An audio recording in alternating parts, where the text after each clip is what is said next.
The Columbus Courthouse stood like a sentinel of justice on Capitol Avenue, its gray stone facade weathered by decades of human drama and legal proceedings. On this particular Tuesday morning in early October, the building hummed with an unusual energy, the kind that only comes when a high-profile case captures the public's attention and transforms ordinary courtrooms into arenas of emotional warfare. News vans lined the parking lot, reporters huddled with their camera crews, and a steady stream of onlookers climbed the marble steps, all eager to witness what local media had dubbed the custody case of the century. Officer Sarah Mitchell arrived at precisely 8:45 a.m., 15 minutes before she was required to be there. She preferred arriving early, letting Duke acclimate to new environments at his own pace, rather than rushing through unfamiliar hallways with a frantic energy that might make the dog anxious.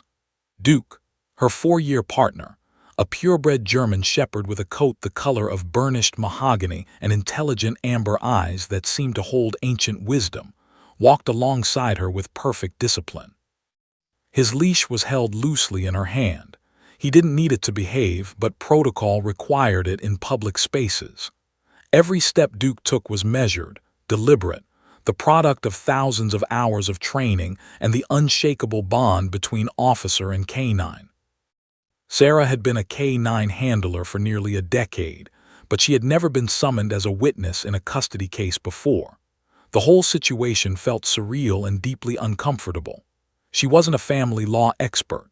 She had no background in child psychology or development. All she knew was that somehow, a 3-year-old child had said something that didn't make sense, and now the entire legal system wanted answers from her. She had barely slept the previous night, Duke sensing her anxiety and staying close to her side, his warm presence a comfort in the darkness of her bedroom. As Sarah and Duke entered the courthouse through the main doors, security guards waved them through without the standard metal detector screening. K-9 units were exempt. They proceeded down the long corridor toward courtroom 7B on the second floor. The hallway was surprisingly crowded for this time of morning.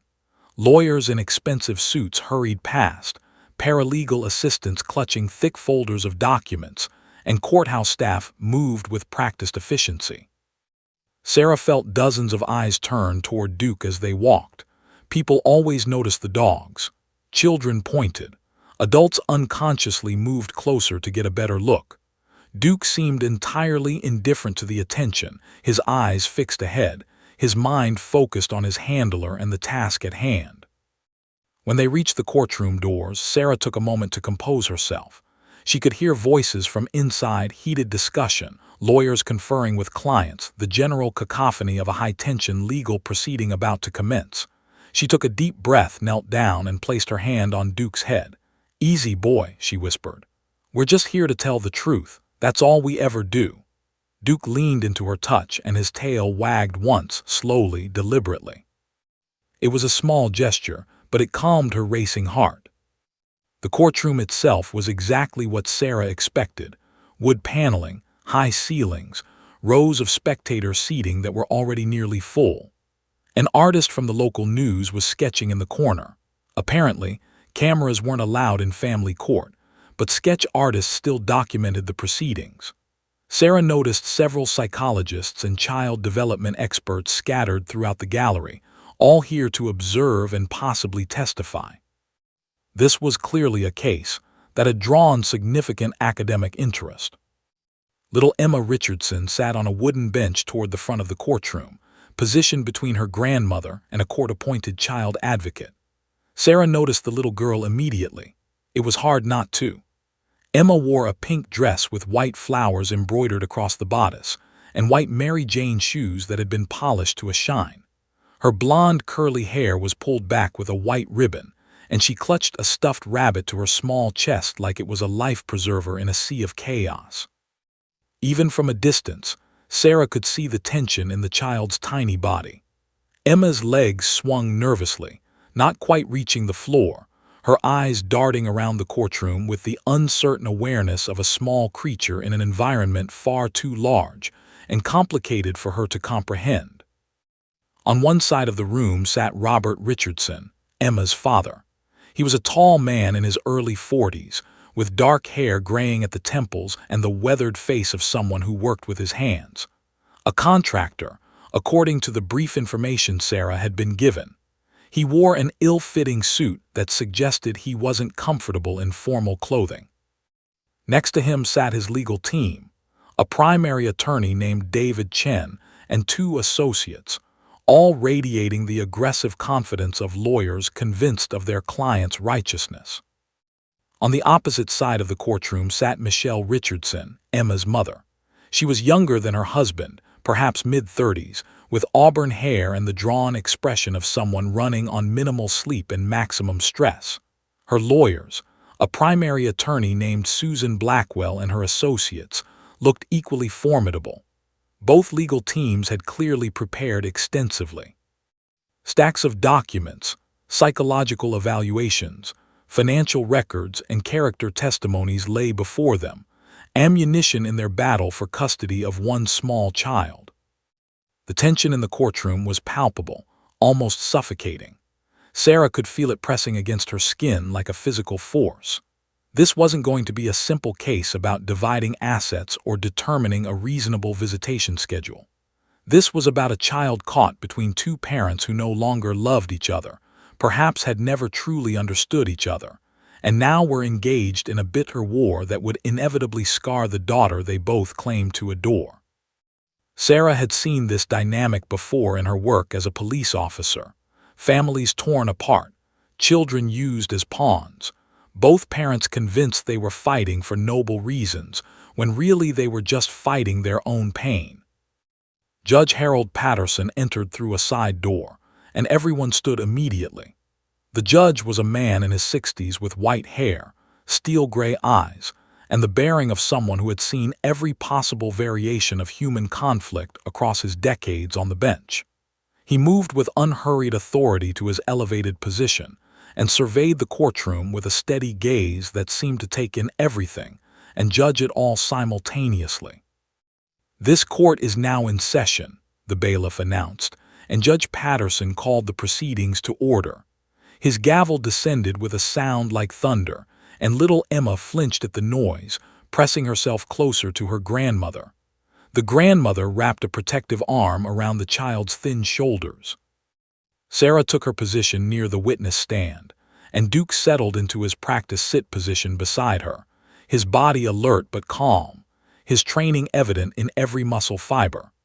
The German shepherd's ears perked forward, attuned to every sound in the room, his instincts telling him something important was happening, though he couldn't possibly understand the legal and emotional complexities unfolding around him. As the judge began shuffling through his papers and the lawyers made their opening statements, Sarah found herself watching Emma. The little girl seemed so small, so vulnerable, so utterly unprepared for the adult world that had enveloped her. Sarah whispered a silent prayer, something she wasn't accustomed to doing, that somehow, someway, this process would ultimately serve the child's best interests rather than destroy her. Nobody in that courtroom had any idea that the next 5 minutes would change everything about this case, about these people, and about what justice really meant in the context of a broken family. The morning proceeded with all the ritualistic formality that courtroom procedure demanded. Judge Patterson reviewed the case file, his reading glasses perched on the bridge of his nose, his expression neutral and impenetrable. The court stenographer sat ready at her machine, her fingers poised to capture every word spoken in this room, every objection, every argument, every piece of testimony that would become part of the official record. Sarah had testified in criminal cases before, but never in family court. The atmosphere felt different here, less about guilt or innocence and more about the messy reality of human relationships falling apart. David Chen, the father's primary attorney, stood and began his opening statement. His voice was smooth and practiced, designed to appeal to emotion while maintaining legal precision. "Your Honor, we are here today because a mother has attempted to alienate a child from her father. My client, Robert Richardson, has been a dedicated parent, providing financially, emotionally, and physically for his daughter Emma since the moment she was born. Yet his former partner has systematically worked to undermine his relationship with this child, making false allegations, creating unnecessary barriers to visitation, and generally acting in ways that are designed to harm Mr. Richardson rather than benefit Emma. We will present evidence of this pattern of behavior, and we will demonstrate that sole or primary custody with Mr. Richardson is in Emma's best interests. Susan Blackwell, the mother's attorney, stood next. Her opening was equally compelling but from the opposite perspective. Your Honor, Robert Richardson has demonstrated a consistent pattern of aggressive behavior, including verbal abuse toward Michelle Richardson, inappropriate behavior around Emma, and a general lack of understanding regarding a young child's emotional needs. Ms. Richardson has done everything in her power to maintain Emma's relationship with her father while also protecting the child from an unstable home environment. We will present evidence of Mr. Richardson's unfitness as a primary parent, and we will demonstrate that custody with Ms. Richardson, with supervised visitation for Mr. Richardson, is the only appropriate outcome for Emma's well-being. Sarah found herself thinking that both attorneys sounded completely convinced that their client was absolutely right and the other parent was absolutely wrong. She wondered if either of them had actually considered what might be best for Emma, or if they were simply performing their professional roles, each one trying to win points with the judge. She glanced at Emma, who was now swinging her legs more anxiously, her stuffed rabbit clutched so tightly its synthetic fur was being compressed by the force of her grip. The judge called for the first witness, a family therapist who had been working with the family for the past year. The testimony was lengthy and somewhat technical, filled with psychological terms and behavioral observations. The therapist described both parents as reasonable but emotionally reactive, noted that Emma showed signs of anxiety related to the custody dispute, and generally offered the kind of nuanced professional opinion that probably wasn't going to decisively favor either parent.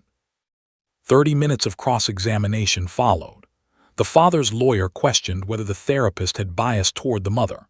The mother's lawyer questioned whether the therapist adequately addressed the father's aggressive tendencies.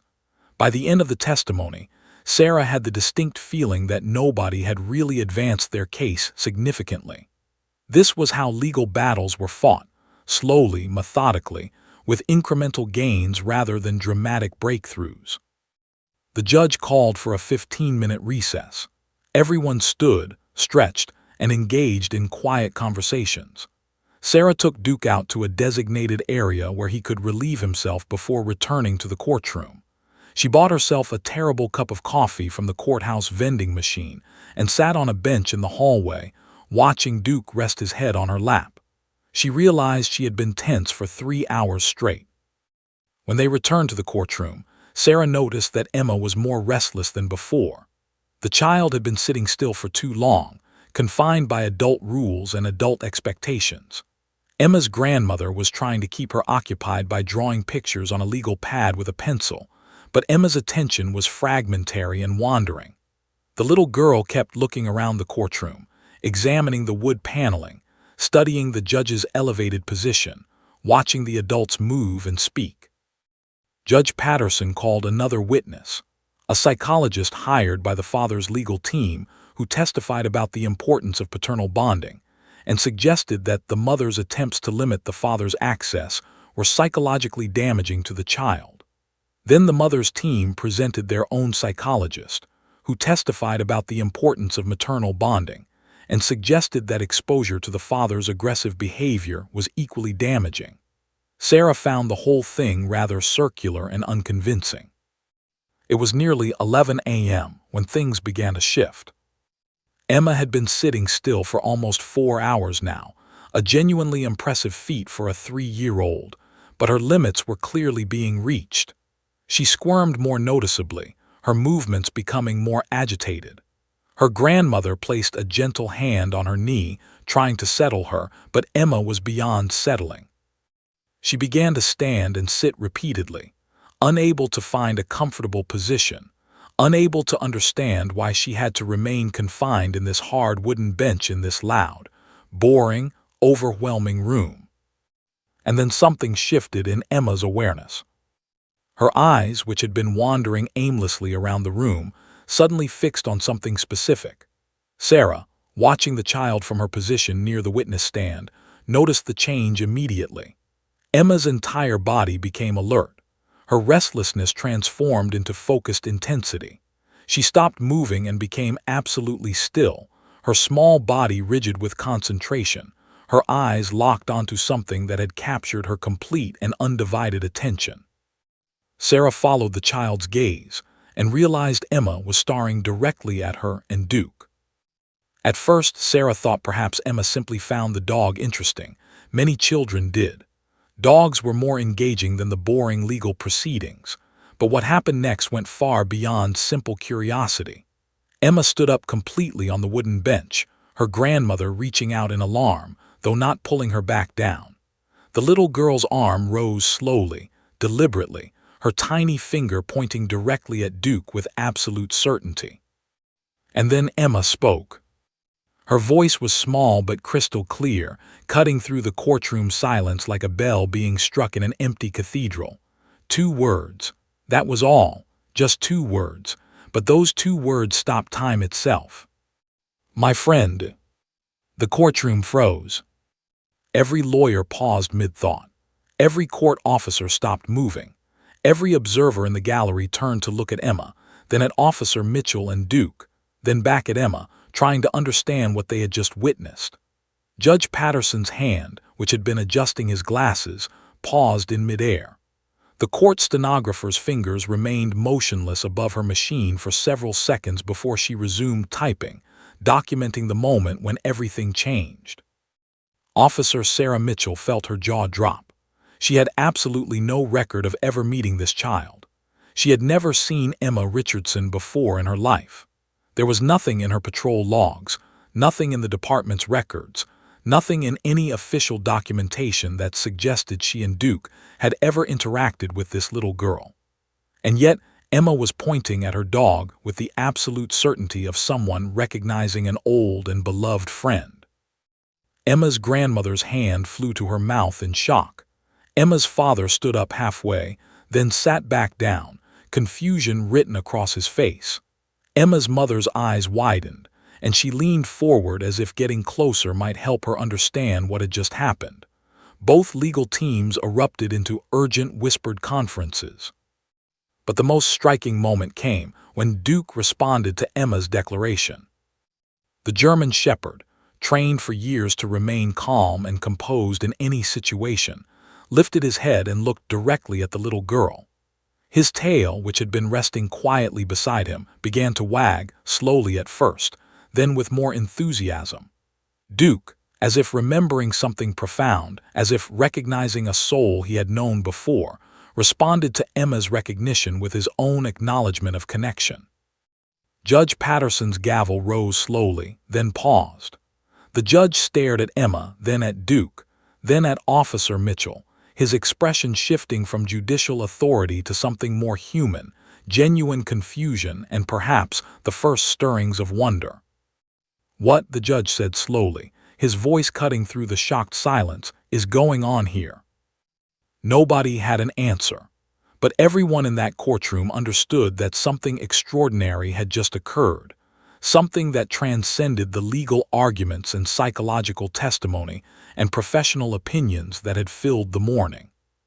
2 words had stopped time, and nobody would ever be quite the same after hearing them. The courthouse fell into controlled chaos following Emma's declaration. Judge Patterson, recovering from his initial shock, immediately called for order and recessed the proceedings for 2 hours while he consulted with both legal teams. The stenographer was instructed to provide official transcripts of the last 15 minutes of testimony, including Emma's exact words.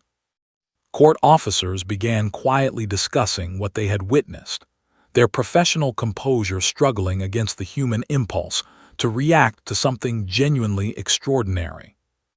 Officer Sarah Mitchell was escorted to a private consultation room along with her attorney, a police department legal advisor named Thomas Morrison, who had been present to ensure her testimony remained within appropriate boundaries.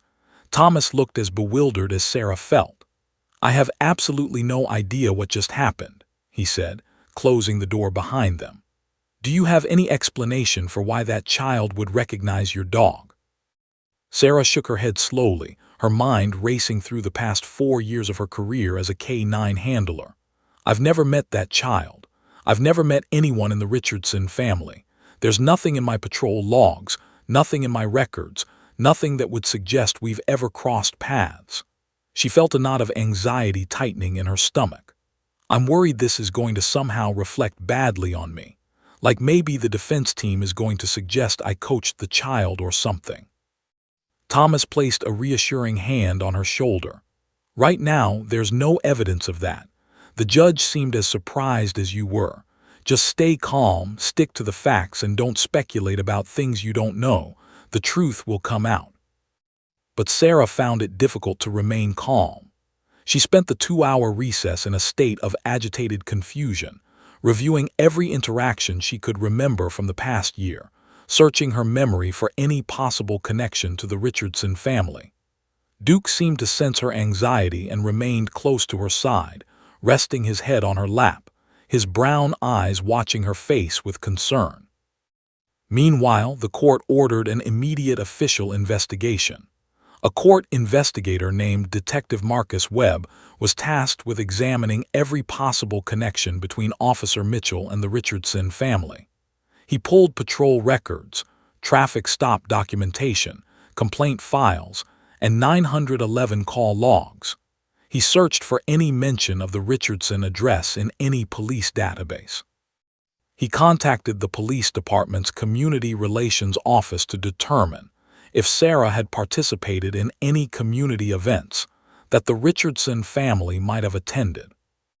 Within 6 hours, Detective Webb had compiled a comprehensive report. It was thorough, detailed, and ultimately frustrating. There was no documented interaction between Officer Sarah Mitchell and any member of the Richardson family. No traffic stops, no welfare checks, no community event participations that overlapped with documented Richardson family presence, no mutual acquaintances in the department, nothing. The report concluded with, "Investigation reveals no prior documented contact between Officer Mitchell, her K-9 partner Duke, and any member of the Richardson family." But questions remained. How could a 3-year-old child recognize a stranger dog with such absolute certainty? How could she name the dog correctly when there was no evidence she had ever met him? And perhaps most puzzling, why had Duke responded to the child's recognition with what seemed like his own moment of remembrance? Sarah received a call from her commanding officer at 6 p.m. that evening. "The department is supporting you fully," Captain Rodriguez said firmly. "The judge has requested that you cooperate with a more thorough investigation, and I want you to do everything possible to help solve this puzzle. Take tomorrow off if you need to, but be prepared to answer some detailed questions about your whereabouts and activities over the past year." That night, Sarah couldn't sleep. She lay in bed, Duke pressed against her side for warmth and comfort, both of them troubled by something neither fully understood. Sarah's mind kept returning to the same questions. Where had Emma met Duke? When had it happened? Why would a 2-year-old child retain such a specific memory of a random dog encounter? At 2 a.m., unable to sleep, Sarah decided to review her own personal records. She pulled out the small notebook where she kept informal notes about Duke's activities outside of official patrol duties. She had written down dates when she participated in community demonstrations, dates when she attended K-9 training events, dates when she had simply taken Duke to public parks for exercise and socialization. Most of these activities didn't generate official reports because they were personal time, off-duty activities. As she flipped through the pages, one date jumped out at her. 3 months earlier, in early July, she had participated in a community policing demonstration at Riverside Park. It was a free public event designed to build positive relationships between the police department and the community. She had brought Duke, conducted a 20-minute demonstration about K-9 training and capabilities, distributed temporary tattoos with Duke's name and image to the children who attended, and answered questions from interested community members. Sarah's heart began to race. 3 months ago, that would have made Emma 2 years old at the time. Could that be when the connection had been made? But Sarah didn't remember seeing Emma at that event. The crowd had been large, maybe 100 people or more. Sarah had been focused on her demonstration, on keeping Duke calm and controlled, on answering questions from adults while making the experience engaging for children. She immediately called Detective Webb at home, apologizing for the late hour but explaining her discovery. "There was a community event at Riverside Park 3 months ago," she told him. "I participated with Duke. It's possible the Richardson family attended. Can you verify that?" "I'll check first thing in the morning," Webb promised. "Good thinking. Get some sleep if you can." The next morning, Detective Webb contacted Marcus Chen, the community events coordinator at Riverside Park. Within hours, Webb had obtained the attendance list from that July event. And there it was, Emma Richardson, listed as attending with her grandmother and another family member. Webb immediately called Sarah with the news. "She was there," he said, the excitement evident in his voice. "Emma and her grandmother attended the community policing event 3 months ago. Your demonstration was documented in the event photos." Sarah felt a wave of relief and validation wash over her. So she did meet Duke. She was at the event. "More than that," Webb continued. "I'm having the event coordinator send over the photographs from that day. If Emma was there and if you demonstrated with Duke, there might be photographic evidence of the interaction." Sarah hung up the phone and sat down heavily on her couch. Duke immediately came to her side, placing his head on her knee. "We're going to find the answer, boy," she whispered, running her fingers through his soft fur. "We're going to figure this out together." But what she didn't realize yet was that the photograph evidence would reveal something far more significant than a simple dog-and-child interaction. It would contain a detail that would explain everything. A small, tangible piece of evidence that would prove Emma's memory was not only real but documented. Over the following hours, as she waited for the photographs to arrive, Sarah found herself thinking about memory itself. How did it work? How could a 2-year-old retain a memory that a child psychologist had testified would be impossible to retain? What was it about genuine connection, authentic emotion, and meaningful experience that could create memories so powerful that they transcended what science said was developmentally possible? She didn't have the answers yet, but she knew that when those photographs arrived, they would provide the evidence everyone needed to understand that Emma's 2 words, "my friend," were not a mystery to be solved but a truth to be acknowledged. The investigation was about to enter a new phase, one that would transform this case from a confusing moment in a courtroom into something far more profound. A lesson about the power of genuine connection, the resilience of childhood memory, and the possibility of truth breaking through in the most unexpected ways. The photographs arrived on Friday morning, delivered personally by Detective Webb to Sarah's apartment. She sat at her kitchen table with a cup of cold coffee, examining each image with meticulous attention. Webb had sent digital copies, printed on standard paper, but even in that imperfect format, the images told a story. There was Sarah in her police uniform, Duke beside her, demonstrating commands to a crowd of interested spectators.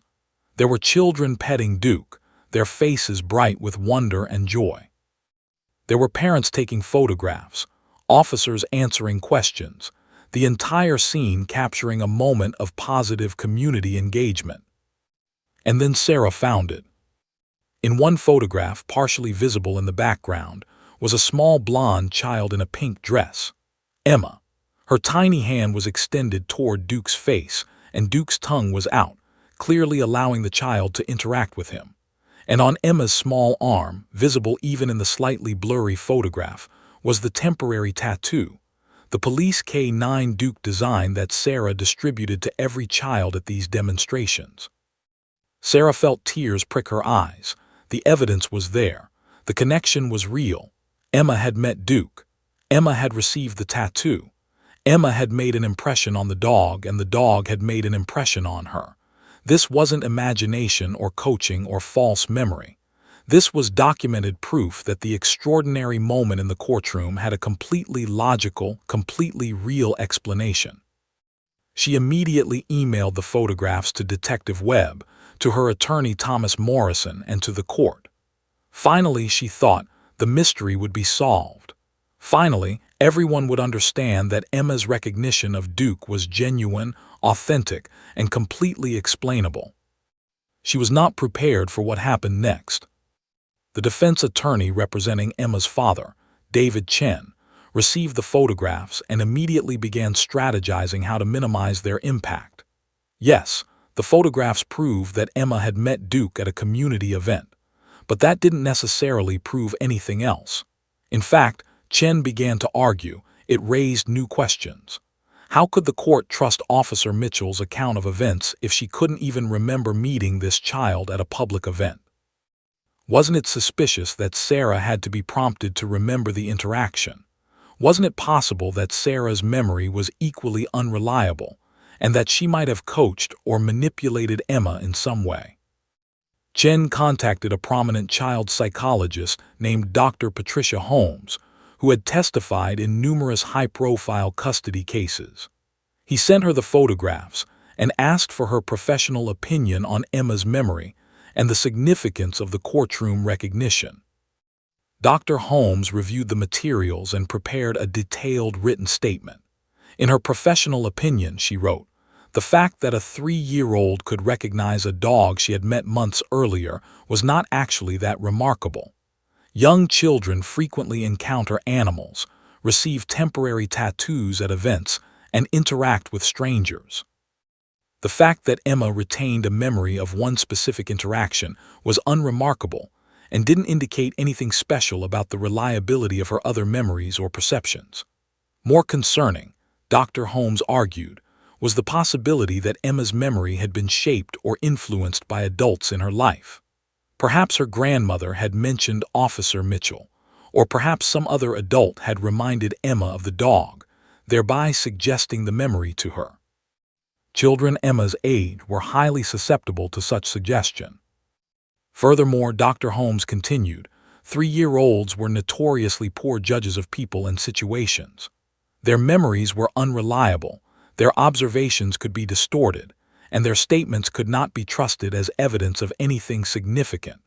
The most concerning possibility, she concluded, was that someone, possibly Officer Mitchell herself, consciously or unconsciously, had somehow planted the idea in Emma's mind or had coached her to make that statement in the courtroom.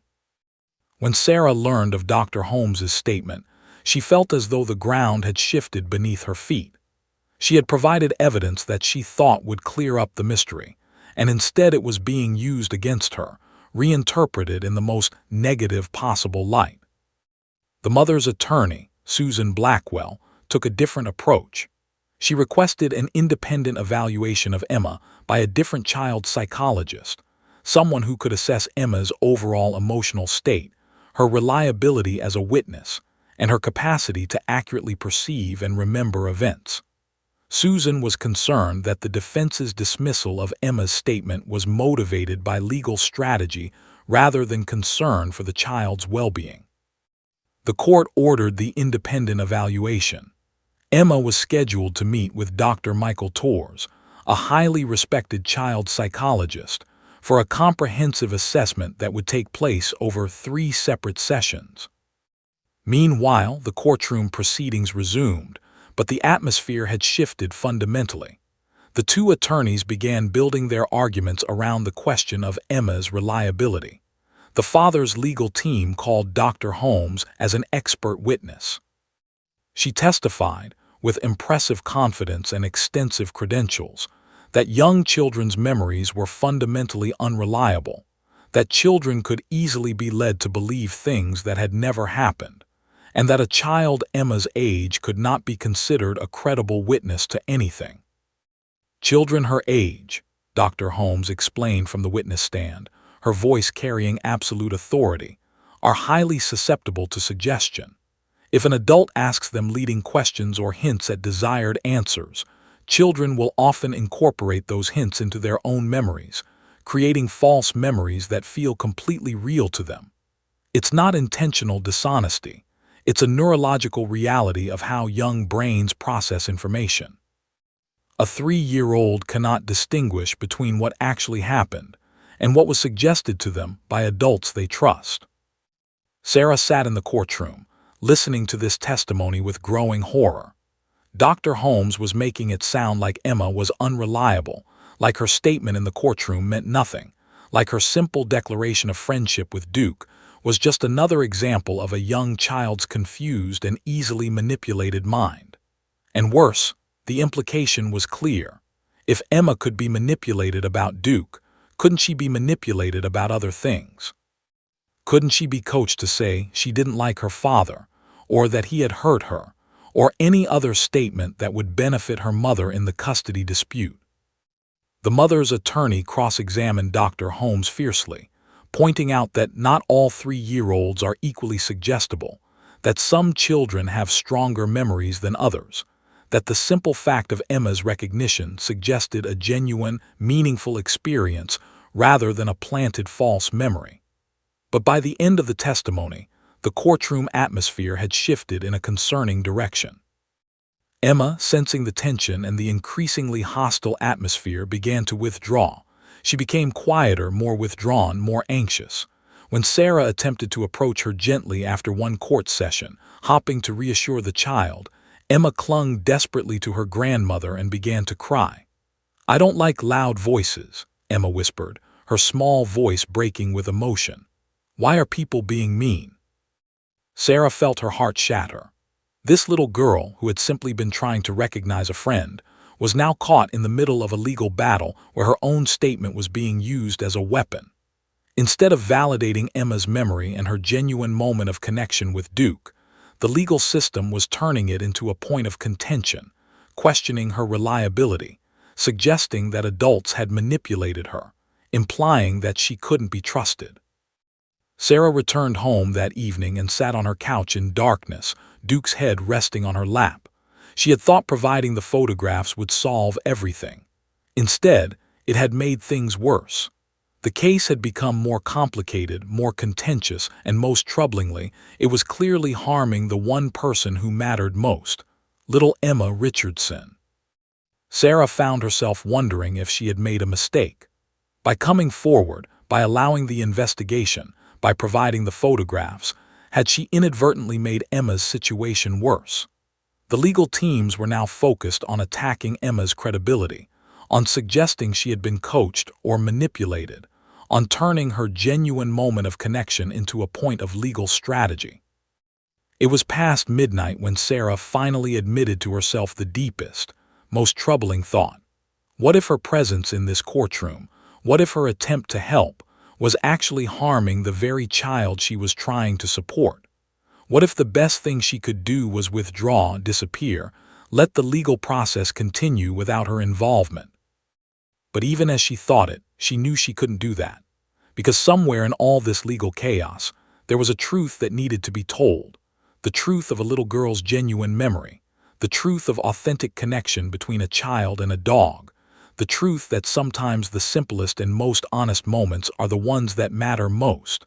Sarah Mitchell sat in her apartment on a rain-soaked Saturday afternoon, the kind of gray, depressing weather that matched her internal emotional landscape. She had been reviewing the Riverside Park photographs repeatedly, zooming in on the image where Emma's hand reached toward Duke's face, where the tattoo on the child's arm was visible. The photograph was irrefutable proof that a genuine interaction had occurred. And yet, in the hands of a skilled attorney and the testimony of an expert psychologist, that same photograph had become evidence of Emma's unreliability and the possibility of adult manipulation. Sarah's phone rang at 2 p.m. It was Detective Marcus Webb, and his voice carried an excitement that Sarah hadn't heard in his previous conversations with her. "I found something," he said without preamble. "Something big. I've been looking more carefully at the photographs from the Riverside Park event, using high-resolution enhancement software. There's a detail in one of the images that changes everything." Sarah's heart began to accelerate. What detail? "The photograph where Emma is petting Duke, the one we already identified. There's more visible in the enhanced version. The temporary tattoo on Emma's arm isn't just any police tattoo. It's specifically labeled with Duke's name. I can see it clearly now. Police K9 Duke, along with your badge number.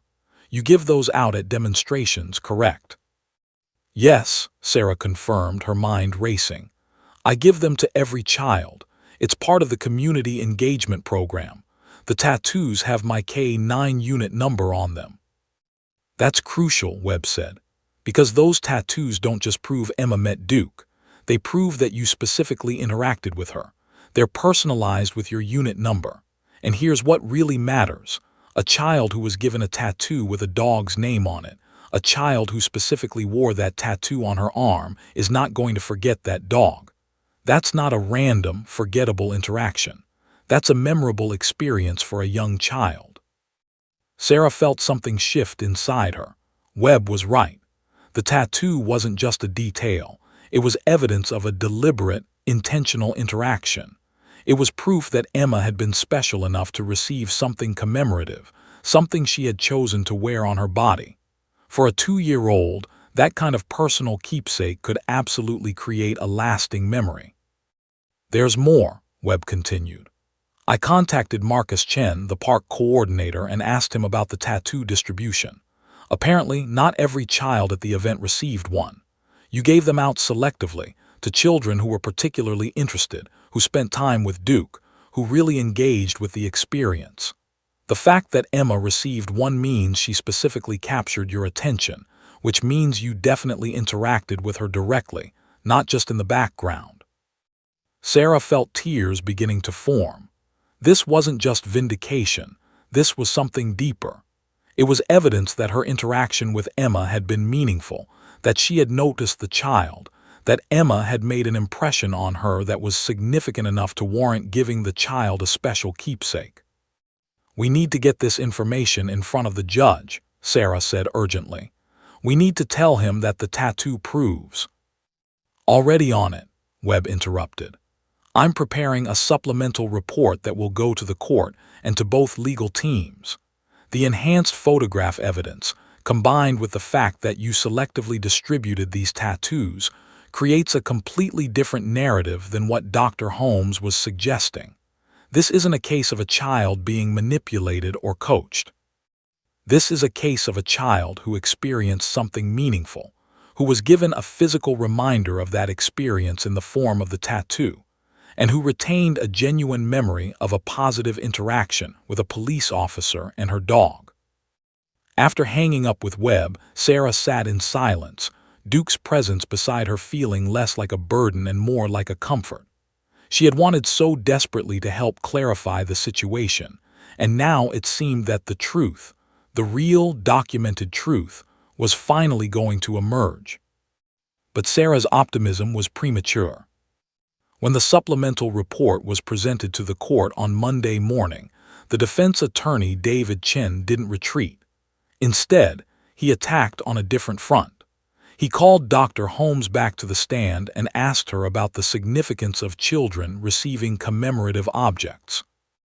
Dr. Holmes testified that while receiving a tattoo might make an experience more memorable, it didn't necessarily validate the reliability of a child's subsequent statements or observations. "A memorable experience and an accurate memory are not the same thing," she explained. "Emma might very well remember receiving this tattoo and having positive feelings associated with it. But that doesn't mean her recollection of the dog, or the officer, or any specific details about that encounter is accurate. Children's memories, even of significant events, are notoriously unreliable and subject to distortion."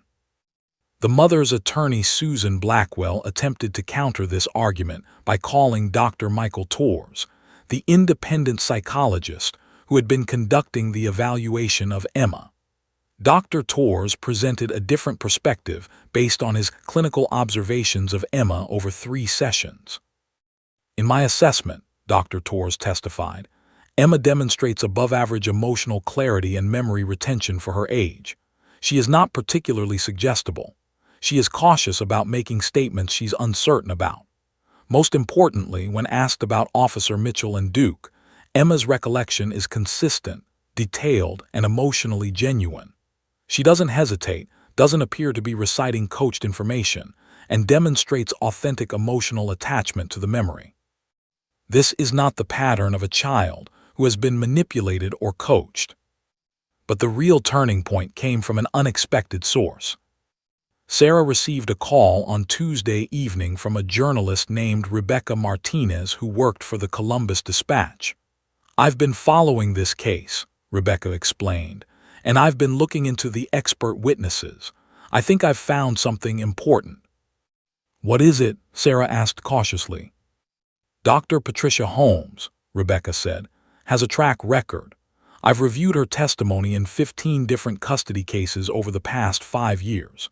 In every single case, she has testified that children are unreliable witnesses and that their statements should be discounted. I checked the outcomes of those cases, and in 11 of them, her testimony specifically supported the father's bid for custody or maximum visitation rights. She has a pattern of testimony that systematically favors fathers in custody disputes." Sarah felt her pulse quicken. "You're saying she's biased?" "I'm saying her track record suggests it," Rebecca confirmed. "I'm not accusing her of lying. I'm saying her expert testimony appears to consistently support fathers seeking custody, regardless of the specific facts of individual cases. That's a troubling pattern for someone claiming to provide objective expert testimony. I'm going to publish this analysis in tomorrow's paper, and I think it will be important context for the judge to consider when evaluating her testimony." The article appeared on Wednesday morning, front page of the Columbus Dispatch. Expert witness pattern raises questions about custody case testimony. Rebecca's analysis was thorough and well documented. She had identified Dr. Holmes's consistent testimony pattern, her favorable bias toward fathers in custody disputes, and most importantly, she had interviewed 3 other attorneys and child psychologists who acknowledged that such patterns could indicate bias, whether conscious or unconscious. Within hours, the article had been shared across social media platforms, picked up by local news stations, and referenced in discussions about expert witness bias in family court proceedings. Dr. Holmes's credibility, which had seemed so unassailable in the courtroom, began to crumble under public scrutiny. Judge Patterson read the article before court convened on Thursday morning. He appeared troubled, even angry. During the opening of proceedings, he made a statement from the bench. "I have become aware of analysis suggesting that our expert witness may have testified in a manner consistent with a particular bias. While I will not make determinations about Dr. Holmes's integrity, I will note that expert testimony is only valuable when it appears to be objective and unbiased.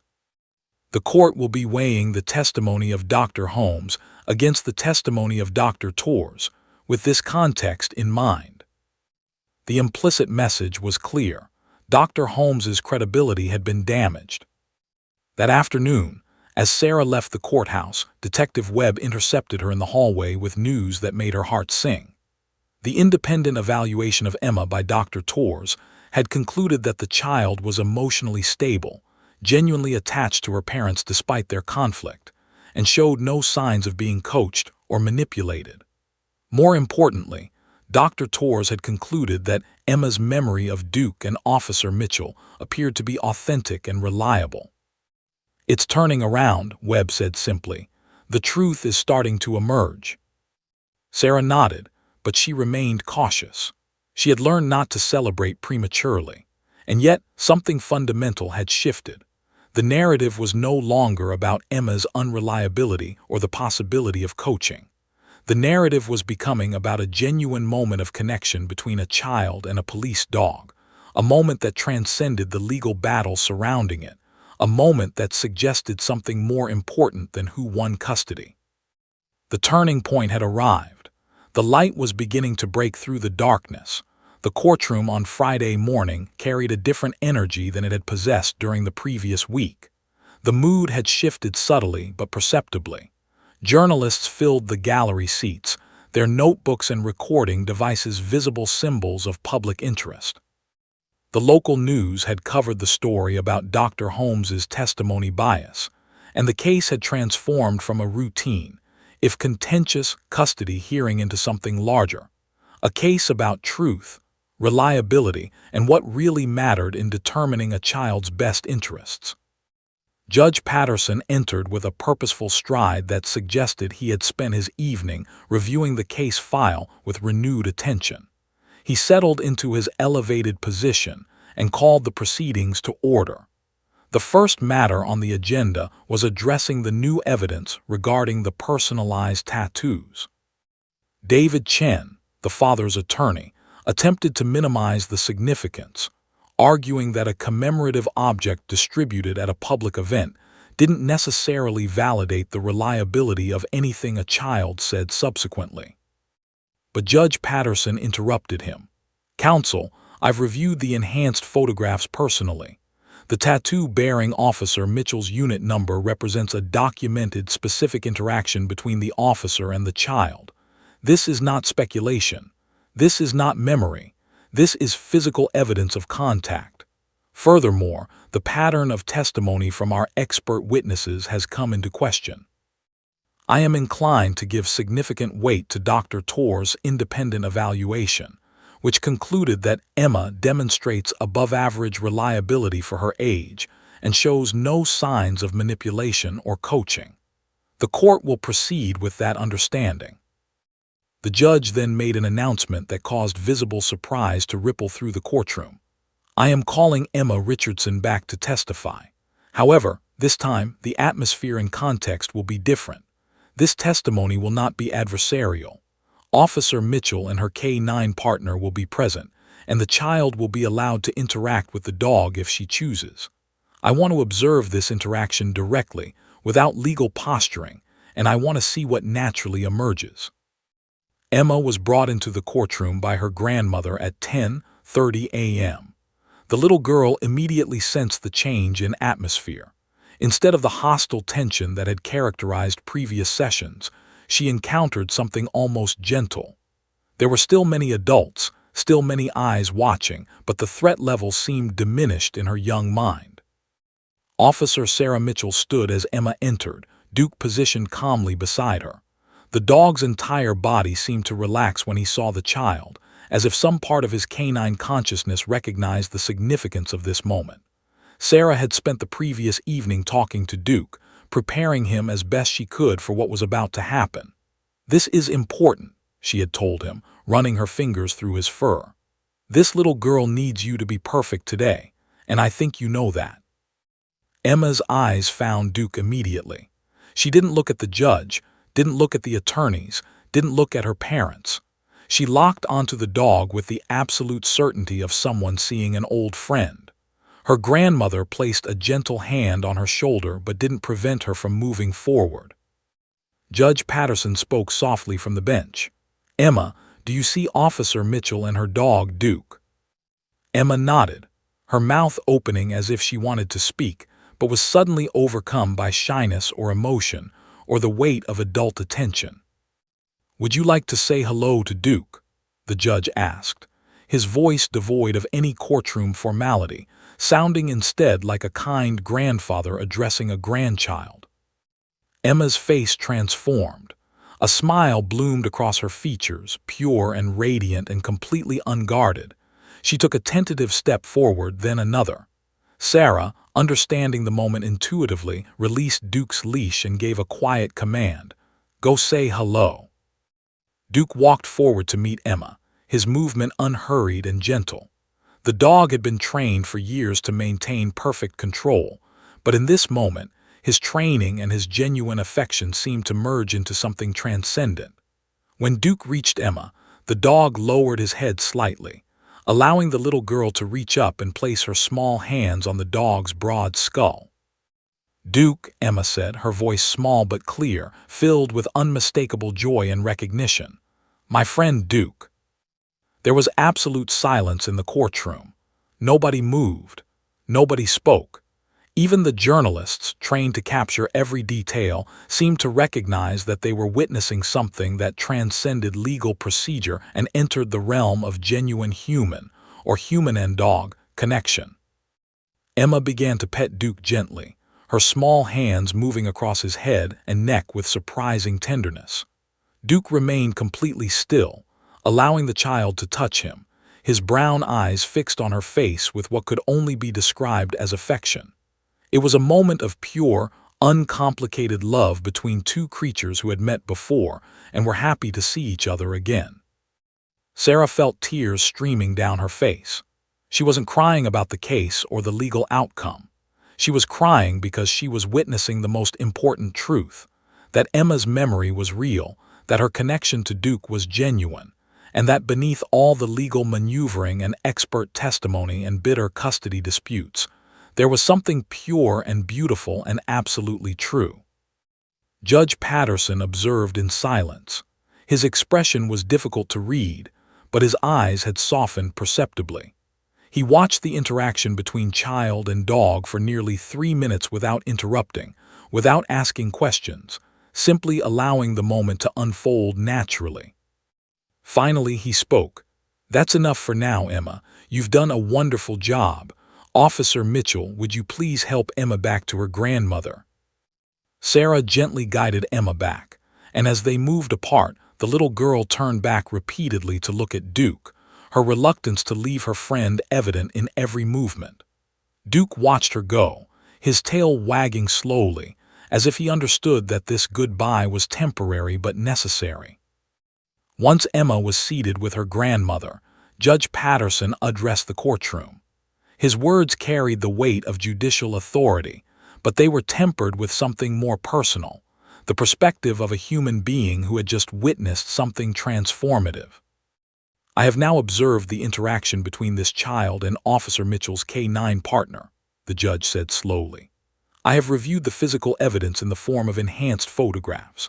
I have considered the testimony of 2 child psychologists, one suggesting that the child's memory is unreliable, and one suggesting that the child's memory is authentic. And I have observed, with my own eyes, a moment of genuine recognition and affection between a child and a dog." The judge paused, allowing his words to settle over the courtroom like a benediction. The question before this court is not whether Emma can be trusted with testimony about complex adult matters. The question is whether she can be trusted to recognize someone or something that was genuinely meaningful to her. And the answer, based on the evidence presented and the interaction I have just witnessed, is absolutely yes.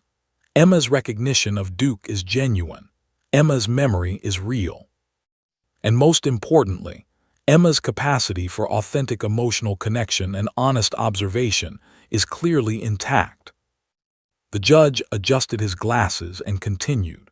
"This observation has led me to reflect on what this case is really about. It's not about whether Emma is a reliable witness in the traditional sense.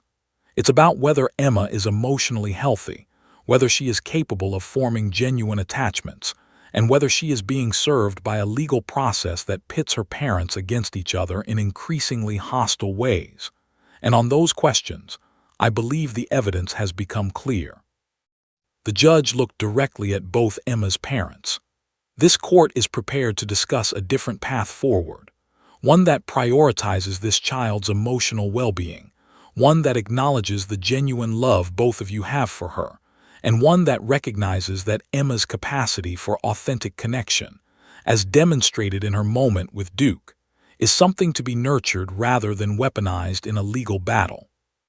We will reconvene tomorrow morning, and I expect both legal teams to have prepared proposals for restorative approaches to custody that put Emma's interests first.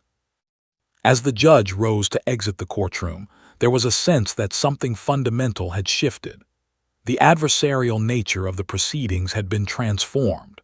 The focus had moved from winning a battle to healing a family, and at the center of that transformation was a little girl's simple recognition of a friend, two words that had echoed through a courtroom and changed everything. The recess that Judge Patterson called lasted 30 minutes, but in those 30 minutes, the trajectory of an entire family's future was fundamentally altered. The judge summoned both Emma's parents and their legal teams to his private chambers, a wood-paneled room lined with law books and framed photographs of the judge's own family. It was a deliberate choice, Sarah would later learn.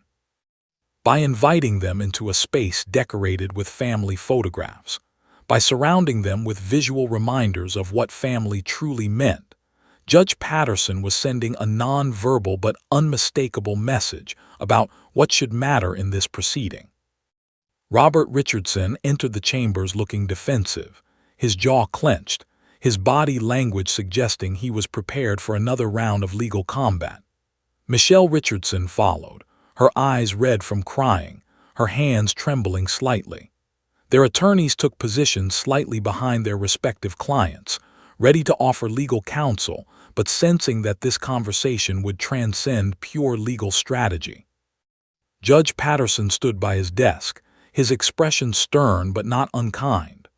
"I have called you here," he began, "not as a judge speaking to litigants, but as someone who has been practicing family law for 37 years and has watched countless families torn apart by custody disputes. I need you to understand something that I witnessed in that courtroom today." He paused, letting the weight of his words settle over the room.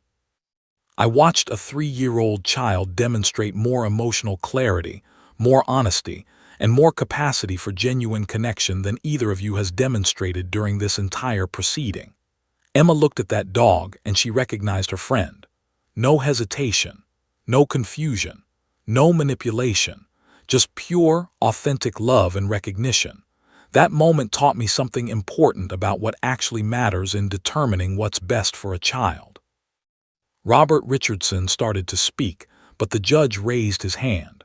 "I'm not finished. Both of you claim to love your daughter. Both of you believe you are the better parent. Both of you have presented compelling arguments about why you should have primary custody. But I have to tell you, and I say this as someone who has never in my career made this kind of statement, you are both wrong about what this case should be about." Michelle Richardson's face crumpled and fresh tears began to flow. "Your Honor, I only want." "What you want," Judge Patterson interrupted gently, "is to win. What your husband wants is to win. But Emma doesn't need a winner and a loser in her life.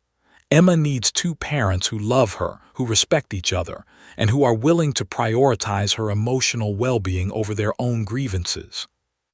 The judge moved to sit behind his desk, and his voice softened further. "I have made a decision regarding how this court will proceed, but before I announce it, I want to propose something different. I want to propose that instead of me imposing a custody arrangement that one of you will resent and the other will feel vindicated by, we work together to create an arrangement that serves Emma's best interests. I am proposing mediation, real mediation, not the procedural kind, with a family therapist who specializes in post-divorce parental cooperation." He paused, allowing his words to sink in. "I am also making clear that if you cannot cooperate through mediation, I will impose a custody arrangement myself, and I can promise you that arrangement will not favor either of you. It will exclusively favor Emma. Do you understand?" Both parents nodded slowly, the message landing with crystalline clarity. Over the following weeks, a transformation occurred that nobody in the courtroom could have predicted. Robert and Michelle Richardson entered into genuine mediation sessions with Dr. Elena Vasquez, a family therapist who had spent 20 years helping divorced parents learn to cooperate for the sake of their children. Dr. Vasquez was firm but compassionate. She didn't allow either parent to blame the other or to denigrate their ex-partner. She focused relentlessly on one question: what does Emma need? The answer, when both parents finally admitted it honestly, was simple. Emma needed both parents. She needed her father's strong presence and his patient teaching. She needed her mother's nurturing affection and her emotional attunement. She needed stability, consistency, and the knowledge that both her parents loved her regardless of their feelings about each other. In their first private session with Dr. Vasquez, Robert broke down. He sat in her office and admitted something he had never acknowledged before. "I was so angry at Michelle for leaving me that I stopped thinking about what Emma needed and started thinking only about winning. I wanted to prove that I was the better parent, that my love mattered more than hers. But that's not true, and it's not fair to Emma." Michelle, in her own session, articulated a similar realization. "I was terrified that if Robert got primary custody, he would turn Emma against me or wouldn't understand her emotional needs. So I fought as hard as I could to make sure that wouldn't happen. But in fighting so hard, I was hurting the one person I was supposedly trying to protect." Over the course of 8 mediation sessions spanning 6 weeks, Robert and Michelle Richardson moved from adversarial opponents to cooperative co-parents. They didn't fall back in love. That bridge had been permanently burned. But they developed something equally important: mutual respect and a genuine commitment to their daughter's well-being that transcended their personal conflict. The agreement they reached with Dr. Vasquez's guidance was innovative and child-centered. Emma would spend 3 weekdays and every weekend with her mother, and 2 weekdays with her father, with flexibility built in for special occasions and emergencies. Both parents agreed to maintain consistent routines and values across both homes. Neither parent would speak negatively about the other in front of Emma. Both parents committed to ongoing co-parenting counseling quarterly to maintain their cooperative relationship. Most importantly, both parents signed an agreement that they would prioritize Emma's emotional needs above their own convenience or preferences. If Emma felt anxious about a transition between homes, both parents would work together to ease that anxiety. If Emma was struggling emotionally, both parents would consult with each other before making decisions about her care. When the final custody agreement was presented to Judge Patterson, he reviewed it carefully and then did something unusual. He called Emma into the courtroom one final time. The little girl entered with her grandmother, looking apprehensive. The judge smiled at her warmly. "Emma," he said, "I wanted you to hear directly from me that your mother and father have made a very good decision. They have decided to be cooperative parents instead of fighting parents. That means you will have plenty of time with both of them, and they will work together to make sure you're happy and healthy. Does that sound good to you?" Emma nodded solemnly, her 3-year-old comprehension limited but her emotional understanding somehow intact. Judge Patterson continued, "I also want you to know that you can always talk to either of your parents about your feelings, and if you ever feel sad or confused, they will listen and they will help you. That's what parents do." The judge looked at Robert and Michelle. "This child has taught us all a valuable lesson about what really matters." She recognized her friend without hesitation or manipulation. She loved without conditions. I would ask that you both carry that lesson with you as you move forward as co-parents. When court was adjourned, something remarkable happened. Robert and Michelle Richardson stood in the hallway together, speaking quietly, and for the first time in over a year, there was no hostility in their interaction. Instead, there was something approaching gentleness. Not love, but respect, understanding, and a shared commitment to the little girl whose needs had finally transcended their own conflict. Sarah Mitchell, observing from a distance, felt Duke press his head against her leg. She looked down at the dog and then back at Emma's parents. "We did something good today, boy," she whispered. "Emma showed them what really matters." The healing had begun. Not the healing of a marriage, that ship had sailed, but something equally important. The healing of a family that could function, that could cooperate, that could prioritize a child's well-being over individual grievances. It was a different kind of healing, but it was real and it was lasting. As Sarah and Duke left the courthouse that afternoon, she knew that whatever happened next in her life, she would always remember the moment when a little girl's simple recognition of a friend had transformed an entire family's future. Love, Authenticity and genuine connection had triumphed where legal strategy and expert testimony had failed. 1 year had passed since that extraordinary day in the courtroom when Emma had pointed at Duke and spoken 2 words that changed everything. The autumn had turned to winter, winter to spring, and spring had blossomed into another October, the anniversary month of the moment that had transformed a broken family. The Riverside Park where it all had begun was again hosting a community policing event, and Officer Sarah Mitchell had been invited back as the featured K-9 demonstration. Sarah arrived at the park on a Saturday morning with Duke, the German Shepherd now showing the first subtle signs of age, just a few white hairs beginning to appear around his muzzle, though his spirit remained as vibrant as ever. She was setting up her demonstration area near the same pavilion where the event had occurred a year prior when a small blonde figure came running toward her at full speed. "Officer Sarah, Officer Sarah," the voice shouted with unbridled joy and recognition. Sarah looked up and saw Emma Richardson running across the grass, her grandmother following at a more measured pace. Emma had grown considerably in the past year. She was now 4 years old, taller, with a vocabulary that had expanded exponentially. But it was her face that captured Sarah's attention. Pure happiness, complete lack of hesitation, absolute certainty that Officer Mitchell and Duke were people she loved and trusted. But Emma wasn't running toward Sarah. She was running directly toward Duke. The German Shepherd's entire body seemed to light up with recognition. His tail began wagging before Emma even reached him, a recognition so profound that it seemed almost impossible that a year had passed since they had last seen each other. Emma threw her arms around Duke's neck and buried her face in his fur, and Duke, the perfectly trained police dog, allowed himself to become, for just a moment, simply a friend welcoming back someone he cared about.